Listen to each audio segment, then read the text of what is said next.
नमस्कार। आप देख रहे हैं Homi wheeler stay fresh life stay healthy. मैं हूं आपके साथ डॉक्टर सुशांत मेहरा। आज हम बात करेंगे यूरिन इन्फेक्शन के बारे में, यूटीआई इन्फेक्शन के बारे में। खास तौर पे देखा जाता है कि कंपेयर टू मेल्स, फीमेल्स के अंदर ये केसेस थोड़े ज़्यादा नज़र आते हैं, बहुत जल्दी कैच करती हैं फीमेल्स यूरिनरी इन्फेक्शंस को। इसका मेजर रीज़न जो हम देखते हैं वो एक हमारा हाइजीन इशू रहता है, और सेकेंडली जो नेचुरली हमारी एनाटमी है, जो बॉडी का स्ट्रक्चर है, उसकी वजह से जो यूरिथ्रल लाइनिंग है और जो लेंथ है, जिसकी वजह से जल्दी फीमेल्स ये इन्फेक्शन कैच कर लेती हैं। आज के इस वीडियो में थोड़ा सा इसको हम समझेंगे आराम से, थोड़ा डिटेल में। आइए शुरू करते हैं हमारा आज का informative video. First and important thing, पहले हम जानेंगे कि किस तरह के सिम्टम्स हम आमतौर पे यूरिनरी इन्फेक्शन के अंदर या यूटीआई के अंदर, यूरिनरी ट्रैक इन्फेक्शन के अंदर हम किस तरह के सिम्टम्स को कॉमनली देखते हैं। आमतौर पे हम देखते हैं कि यूरिनरी ट्रैक इन्फेक्शन के अंदर वाइल मैच्योरेटिंग, यानी कि जब आप यूरिन पास करने जा रहे हैं उस टाइम पे बर्निंग का सेंसेशन रहना, पेन का सेंसेशन रहना, नाभि से नीचे के हिस्से में दर्द रहना, इसके अलावा फीवर आ जाना, यूरिन करते हुए जो है यूरिन कर लेने के बाद सेंसेशन रहना कि कुछ ड्रॉप्स रह गई हैं, प्रॉपर्ली यूरिन क्लियर नहीं हुआ है, बार बार यूरिन करने के लिए जाने का आपको महसूस होना कि ब्लैडर बार बार फुल हो गया है, बैग बार बार फुल हो गया, आपको जाना है पर आप जा रहे हैं तो यूरिन खुल के नहीं आ रहा है। एंड इसके साथ साथ कभी कभी हम देखते हैं कि बैक की तरफ भी पेन रेडिएट करना शुरू कर देता है, फीवर भी आना शुरू हो जाता है, वॉमिटिंग्स भी आना शुरू हो जाती हैं।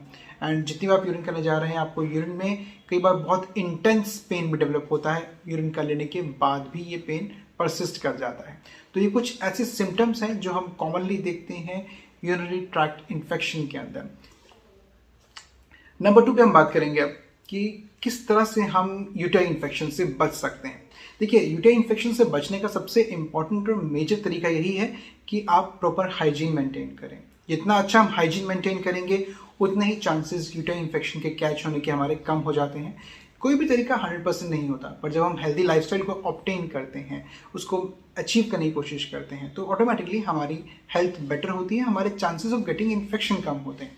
तो हाइजीन मेंटेन रखिए, क्लीननेस मेंटेन रखिए। जब भी आप यूरिन जाके आ रहे हैं प्रॉपर्ली वॉश ज़रूर कीजिए, या टिश्यू वाइप रखिए वेट वाले जिनसे आप क्लीन कर सकते हैं, तो वो ज़रूर अचीव कीजिए। सेकेंडली, कॉमन वॉशरूम्स बाहर के जो हैं उनको यूज़ करने से बचिए। अगर आपको जाना ही पड़ रहा है तो ऐसे केस में आपके स्पेशली अवेलेबल मार्केट में कुछ कवर्स आते हैं जिनको अगर आप सीट पे अप्लाई करके आप उसको यूज़ कर सकते हैं। तो जो आपकी जो टॉयलेट सीट है उन कवर्स को अप्लाई कीजिए और उसके बाद टॉयलेट सीट को यूज़ कीजिए। कुछ स्प्रेज आते हैं, आपको वो स्प्रे यूज़ कीजिए जिससे कि आप जो है डिसइंफेक्ट कर सकते हैं सरफेसेस को, जिससे आपको chances of catching urine infection in common places, जो कॉमन यूज़ होने वाली एरियाज़ हैं, वहाँ पे आपको चांसेस कम रहेंगे, उससे आप बच पाएंगे। इसके अलावा वाटर इनटेक अच्छा रखिए अपना। अगर फैमिली हिस्ट्री में शुगर हिस्ट्री है तो अपना शुगर रेगुलर चेक ज़रूर करवाइए, ताकि पता रहे कि आपकी बॉडी में क्या कोई इस तरह के डेविएशंस हैं। क्योंकि हम देखते हैं कि जहाँ पे फैमिली हिस्ट्री में शुगर है वहाँ पे आगे आने वाले बच्चों में भी शुगर के चांसेस थोड़े से बढ़ जाते हैं, और जिन केसेस के अंदर शुगर हम एक्टिवली देखते हैं वहाँ पे यूरिन इन्फेक्शन जल्दी होता है और लॉन्ग टाइम तक परसिस्ट भी करता है। तो इसलिए अपने हाइजीन मेंटेन के साथ साथ अपने बॉडी के अंदर होने वाली डिजीज़ के बारे में भी आपको इन्फॉर्मेटिव रखना बहुत ज़रूरी है। साथ ही जानना ज़रूरी है कि क्या आपकी बॉडी के अंदर कोई आपको स्टोन कंडीशन या कोई किडनी कंडीशन पहले से चली आ रही है या नहीं चली आ रही है, क्योंकि कई बार ऐसी कंडीशंस के अंदर भी बॉडी जल्दी इन्फेक्शन को पकड़ लेती है। तो ये तो बात हुई उन कंडीशंस के बारे में जिनको अगर आप ध्यान दे रहे हैं तो आप यूरिन इन्फेक्शन नहीं कैच करेंगे। अब बात करते हैं कि अगर मान लीजिए यूरिन इन्फेक्शन हो ही गया है तो करना क्या है। वेल देखिए, पहले सबसे इंपॉर्टेंट थिंग, फर्स्ट थिंग हमें क्या करना है, अगर यूरिन इन्फेक्शन आपका हो गया है तो आपको चेक करना है कि पिछले 24 से 48 घंटे में क्या आपका कोई ऐसा एक्सपोजर हुआ है जहाँ पे आप ये इन्फेक्शन कैच कर सकते थे। ठीक है। सेकेंड थिंग, हमें क्या करना है, अगर बहुत हाई इंटेंसिटी का आपको इन्फेक्शन लग रहा है तो आप अपना एक रूटीन यूरिन और कल्चर टेस्ट ज़रूर करवा लें। तो उससे हमें एक बेसिक आइडिया मिल जाएगा कि बॉडी में इन्फेक्शन एक्टिव है या नहीं, और किस लेवल पे चल रहा है, किस तरह का ऑर्गेनिज्म है, किस तरह का बैक्टीरिया है जो आपको ये इन्फेक्शन बढ़ा रहा है। साथ ही साथ अगर इम्पैक्ट आपको ज़्यादा रहता है या बार बार आप इन्फेक्शन कैच कर रहे हैं तो साथ में एक बार अपना KFT टेस्ट भी ज़रूर करवाएं, सो दैट पता रहे कि किडनी की एक्टिविटी पे उसका क्या इम्पैक्ट है। कुछ केसेस के अंदर हम अल्ट्रासोनोग्राफी के लिए भी रिकमेंड करते हैं अगर हमें डाउट रहे कि कहीं ना कहीं ये आपका इम्पैक्ट जो है स्टोन फॉर्मेशंस की वजह से या किस तरह के सिस्ट बनने की वजह से या कोई ऐसी कॉम्प्लिकेशन की वजह से है या नहीं, तो फर्दर रूल आउट करने के लिए हम उस केस में आपके कुछ इन्वेस्टिगेशंस के साथ हम आपका अल्ट्रासाउंड भी रिकमेंड कर देते हैं। अब मान लीजिए आपको इन्फेक्शन हो ही गया है, तो ऐसे में 5 चीज़ों का खास ध्यान रखिए। स्पेशली फीमेल केसेस के अंदर जब आप यूरिन करने के बाद वाइप आउट कर रहे हैं तो बैक से फ्रंट की जगह आप रिवर्स में वाइप आउट हमेशा कीजिए, फ्रंट टू बैक की तरफ। ये ऐसे इसलिए क्योंकि जो हमारा फीमेल केसेस के अंदर एनाटॉमिकली हम देखते हैं कि जो यूरेथ्रा है जहाँ से यूरिन आउट आ रहा है और जो मोशन है एनल एरिया है, इन दोनों का डिस्टेंस बहुत कम रह जाता है। तो अगर आप बैक टू फ्रंट की तरफ अपने आप को वाइप आउट करेंगे through tissue and all that, तो उससे chances of infection directly shift हो जाएगा from motion area rectum area से टुवर्ड्स यूरिनरी एरिया की तरफ। तो इस चीज़ को अवॉइड कीजिए और बार बार जो है ये हैबिट अपनी रेगुलर रखिए कि आपने जब भी वाइप आउट करना है फ्रंट टू बैक की तरफ जाना है। सेकेंड इंपॉर्टेंट थिंग, अपने आप को वेल हाइड्रेटेड रखना है। पानी खूब अच्छी मात्रा में पीना है। जितना हम पानी पीते हैं उससे क्या होता है कि एक तो आपकी बॉडी से एक्स्ट्रा टॉक्सिन्स बाहर निकलते हैं, कंसंट्रेशन जो है यूरिन का वो बहुत ज़्यादा जो है कंसनट्रेटेड फॉर्म में नहीं रहेगा, उसमें बहुत ज़्यादा सॉल्ट्स एंड एसिड्स इकट्ठे नहीं होंगे, डाइल्यूट फॉर्म में रहेगा, जिससे कि आपको जो बर्निंग है वो कम रहेगी। सेकंड थिंग इज रेगुलेट होता रहेगा जब फ्लो ऑटोमेटिकली, तो एक्स्ट्रा कॉलोनीज एंड ग्रोथ्स जो बॉडी में बन रही हैं इन्फेक्शन की वो लंबे टाइम तक नहीं बन पाएंगी, विथ फ्लो वो क्लीन होती रहेंगी। डाइट में प्रोबायोटिक्स को थर्ड नंबर, अपने प्रोबायोटिक इंटेक को इंक्रीज कीजिए। प्रोबायोटिक्स आपको दही के फॉर्म में मिल जाता है। प्रोबायोटिक्स के बहुत तरह के प्रोडक्ट्स मार्केट में अवेलेबल हैं, वो आप मार्केट से परचेज कर सकते हैं, केमिस्ट शॉप से ले सकते हैं, over the counter easily available है। डाइट के अंदर प्रोबायोटिक्स को आप इंक्रीज कीजिए।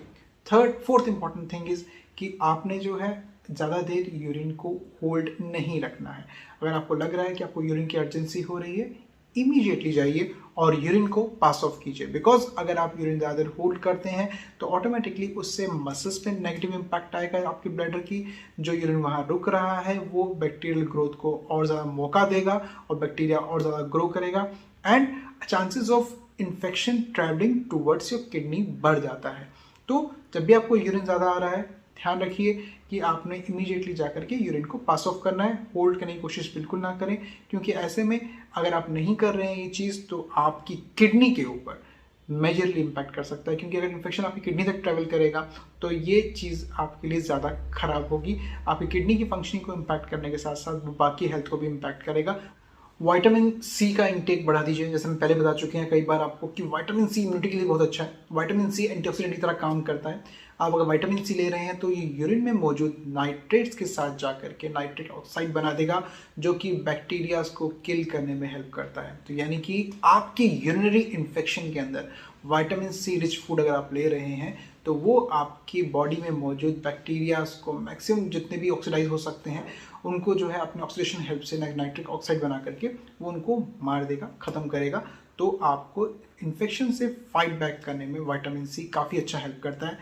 प्लस अपनी डाइट के अंदर क्रैनबेरी जूस इंक्लूड कीजिए। क्रैनबेरी जूस हम यूरिनरी इन्फेक्शंस में बहुत इफेक्टिव देखते हैं। उसको आप लेते हैं तो आपकी बॉडी में एंटीऑक्सीडेंट्स का लेवल बढ़ता है और ये भी आपके जो है यूरिनरी इन्फेक्शंस को रिमूव करने में हेल्प करता है। जैसे हमने पहले भी बताया आपको कि प्रोबायोटिक्स बहुत ज़रूरी हैं। प्रोबायोटिक आप ले रहे हैं तो ये आपके सिस्टम को रेगुलेट करता है, यूरिनरी ट्रैक्ट की हेल्थ को इम्प्रूव करता है। जो यूरिन का ट्रैक रहता है, जो पूरी पाइप रहती है, जो पूरा रास्ता रहता है, उसके अंदर जो इंटरनल लाइनिंग है, स्किन है, उसको ये नरिश करता है, उसके अंदर फाइटिंग बैक टेंडेंसी को डेवलप करता है और उसको क्लीन करना शुरू करता है। जैसा हमने आपको बताया कि प्रोबायोटिक्स हमें ज़्यादा लेने चाहिए। प्रोबायोटिक्स आपकी यूरिनरी ट्रैक्ट या यूरिनरी जो लाइनिंग है, जो अंदर की स्किन है यूरिन की ट्रैक की, उसकी हेल्थ को मेंटेन करने में बहुत हेल्प करता है। वो आपकी उस लाइनिंग के अंदर बैक्टीरिया को चिपकने नहीं देता, जमने नहीं देता, खड़े होने नहीं देता, उसको वहाँ से निकाल देता है। तो आपका जब प्रोबायोटिक इंटेक अच्छा रहेगा तो वो आपकी ट्रैक के अंदर की हेल्थ को इम्प्रूव करेगा, बैक्टीरिया को वहाँ स्टिक नहीं होने देगा, उसको रिमूव कर देगा। सेकेंड थिंग, वो यूरिनरी पीएच को भी लो रखता है। लो यूरिनरी पीएच होने की वजह से बैक्टीरिया सस्टेन नहीं कर पाते हैं, रुक नहीं पाते हैं, ख़त्म हो जाते हैं जल्दी। तो प्रोबायोटिक्स आपकी यूरिनरी ट्रैक के अंदर पीएच वैल्यू को मेंटेन रखता है, लोअर साइड पे रखता है। थर्ड इंपॉर्टेंट थिंग इज कि प्रोबायोटिक आपके यूरिन के अंदर H2O2 की फॉर्मेशन करता है, हाइड्रोजन परऑक्साइड की फॉर्मेशन करता है, जो अपने आप में एक एंटी बैक्टीरियल इफेक्ट है, जिसको बैक्टीरिया कॉन्टैक्ट में आते ही डैमेज हो जाएगा, मर जाएगा, खत्म हो जाएगा।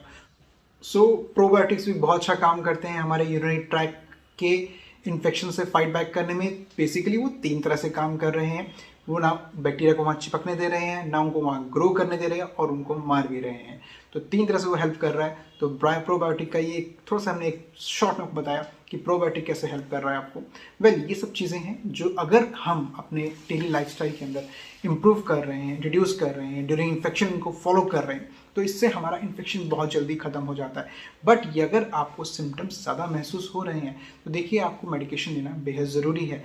बट साइड बाई साइड जब आप इन सिम्टम्स के अकॉर्डिंगली जो हमने प्रिकॉशंस बताए हैं उनको फॉलो करेंगे तो आपका रिकवरी रेट फास्ट रहेगा। इंस्टेड ऑफ लॉन्ग टाइम आप शॉर्ट टाइम में जल्दी रिकवर करेंगे and definitely bar bar recurrent आपको इन्फेक्शंस नहीं होंगे। तो ध्यान ज़रूर रखिए, अपना लाइक ज़रूर कीजिए, शेयर कीजिए, सब्सक्राइब करना बिल्कुल मत भूलिए, और कमेंट सेक्शन में आके हमें ज़रूर बताइए कि आगे आने वाले वीडियोज़ में आप किस तरह के इन्फॉर्मेटिव वीडियोज़ को देखना चाहेंगे। Thank you.